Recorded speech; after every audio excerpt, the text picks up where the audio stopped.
ನಮಸ್ತೆ ಸ್ನೇಹಿತರೆ, welcome to my channel. ಇವತ್ತು ಮನೆ ವರಮಹಾಲಕ್ಷ್ಮಿಯ ಬಗ್ಗೆ ನಾನು ನಿಮಗೆ ಹೇಳಲಿಕ್ಕೆ ಬಂದಿದ್ದೀನಿ.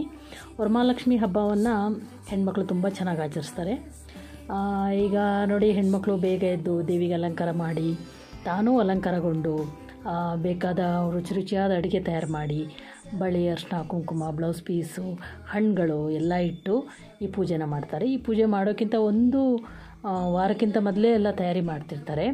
ಹಾಗೆ ಈ ಪೂಜೆ ವಿಶೇಷತೆ ಏನಂದರೆ, ಲಕ್ಷ್ಮೀ ನಮ್ಮ ಮನೆಗಳಲ್ಲಿ ಬಂದು ವಾಸಿಸಿ ನಮಗೆ ಆಯುಷ್ಯ, ಆರೋಗ್ಯ ಹಾಗೂ ಸಮೃದ್ಧಿನ ಕೊಡಲಿ ಅಂತ ಬೇಡ್ಕೊಳ್ಳೋವಂಥ ಹಬ್ಬ ಆಗಿದೆ. ಯಾವ ಮನೆಯಲ್ಲಿ ಹೆಣ್ಮಕ್ಳಿಗೆ ಗೌರವ ಸಿಗುತ್ತೋ, ಯಾವ ಹೆಣ್ಮಕ್ಳನ್ನ ಮನೆಗಳಲ್ಲಿ ಪೂಜಿಸ್ತಾರೋ, ಪ್ರೀತಿಸ್ತಾರೋ, ಅವ್ರಿಗೆ ಹಿರಿಯರು ಯಾವ ಮನೇಲಿ ಹಿರಿಯರನ್ನ ಗೌರವ ಕೊಡ್ತಾರೋ ಆ ಮನೆಯಲ್ಲಿ ಲಕ್ಷ್ಮಿ ಖಂಡಿತ ನೆಲೆಸ್ತಾಳೆ.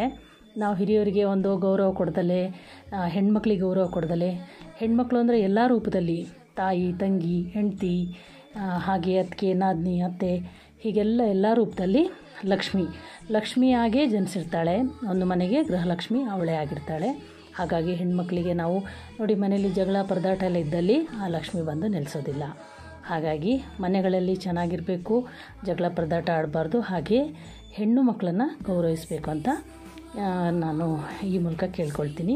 ಹಾಗೆ ಈ ವರಮಹಾಲಕ್ಷ್ಮಿ ನಿಮಗೆಲ್ರಿಗೂ ಕೂಡ ಒಳ್ಳೆಯದನ್ನು ಮಾಡಲಿ, ಆಯಸ್ಸು, ಆರೋಗ್ಯ, ಸಮೃದ್ಧಿನ ಕೊಡಲಿ ಅಂತ ನಾನು ಬೇಡ್ಕೊಳ್ತೀನಿ. ಸ್ನೇಹಿತರೆ ನೋಡಿ, ಇದು ನನ್ನ ಸ್ನೇಹಿತೆ ಸಕೀಲಾ ಉಮೇಶ್ ಅವ್ರ ಮನೆ ವರಮಹಾಲಕ್ಷ್ಮಿ. ಇವರು ತುಂಬ ಚೆನ್ನಾಗಿ ಅಲಂಕಾರ ಮಾಡಿದ್ದಾರೆ, ಹಾಗೆ ಪೂಜೆ ಪುರಸ್ಕಾರ ತುಂಬ ಚೆನ್ನಾಗಿ ಮಾಡಿದ್ದಾರೆ. ನಾವೆಲ್ಲ ಅಲ್ಲಿ ಸೇರಿದ್ವಿ, ತುಂಬ ಖುಷಿಯಾಯಿತು. ಇವರು ನನ್ನ ಸ್ನೇಹಿತೆ ಕೂಡ, ನಾವು ಸಂಘದಲ್ಲಿ ಎಲ್ಲದರಲ್ಲೂ ಕೂಡ ಜೊತೆಯಾಗಿರ್ತೀವಿ. ಹಾಗೆ ಇವರಿಗೆ ನಮ್ಮ ಶಕೀಲಾ ಉಮೇಶ್ ಅವರಿಗೆ ಈ ವರಮಹಾಲಕ್ಷ್ಮಿ ದೇವಿ ಕಾಪಾಡಿ ಆಯಸ್ಸು, ಆರೋಗ್ಯ ಕೊಟ್ಟು ಅವರಿಗೆ ಇನ್ನೂ ಒಳ್ಳೆ ಸಮೃದ್ಧಿ ಆಗಲಿ ಅಂತ ಹೇಳಿ ಈ ಮೂಲಕ ಕೇಳ್ಕೊಳ್ತೀನಿ. ಇದು ನನ್ನ ಅತ್ತೆ ಮಗಳು, ಅಂದರೆ ಸವಿತಾ ಅಂತ. ಇವರು ನನ್ನ ತಂಗಿ ಕೂಡ, ನನ್ನ ಅತ್ತೆ ಮಗಳು ಕೂಡ, ಹಾಗೆ ನನ್ನ ಸ್ನೇಹಿತೆ ಕೂಡ ಇವಳು. ನಾವು ಬಾಲ್ಯದಿಂದಲೂ ಕೂಡ ಇವತ್ತಿನವರೆಗೆ ನಮ್ಮ ಸಂಬಂಧ ಹೀಗೆ ಇದೆ. ಹಾಗೆ ಇವರ ಕುಟುಂಬಕ್ಕೆ, ಸವಿತಾ ಮಂಜುನಾಥ್ ಅವರ ಈ ವರಮಹಾಲಕ್ಷ್ಮಿ ಆಯಸ್ಸು, ಆರೋಗ್ಯ ಹಾಗೂ ಸಿರಿ ಸಂಪತ್ತನ್ನು ಕೊಟ್ಟು ಅವ್ರನ್ನ ಕಾಪಾಡಲಿ ಅಂತ ಈ ಮೂಲಕ ಕೇಳ್ಕೊಳ್ತೀನಿ.